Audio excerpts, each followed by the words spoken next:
During some recent wild weather, I posted videos of Shetland ponies in blizzards and received so many comments like this.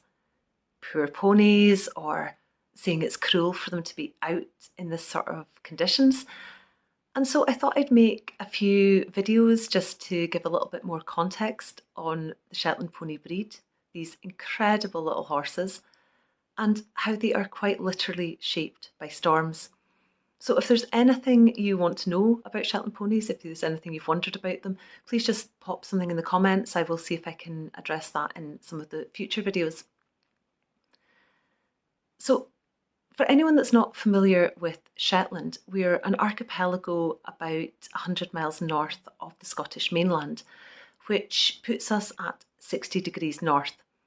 And with that comes some pretty extreme weather.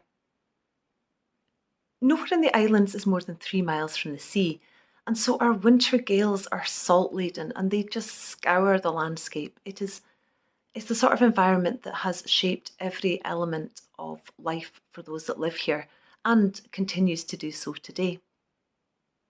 Some of the things that are the most loved and recognisable parts of Shetland ponies, their tiny size, their fluffy coat, their mane that would put many 80s metal bands to shame.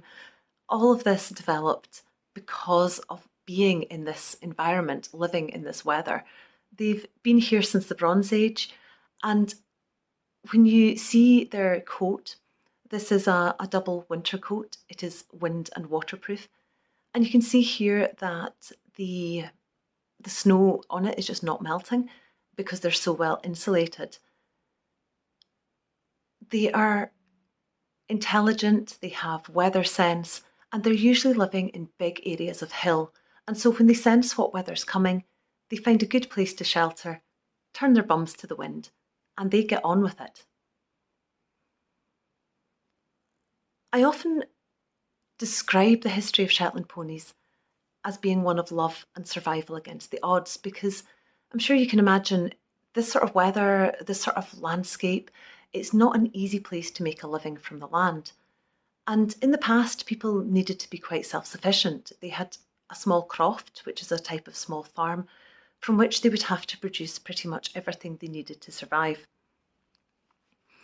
If their animals had been expensive, needing lots of extra feed, needing purpose-built shelters, then folk just couldn't have afforded it.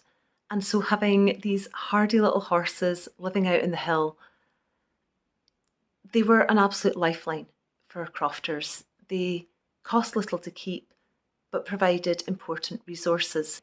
Because of their size, it can seem strange to think of Shetland ponies as working animals, but this is exactly what the breed developed as.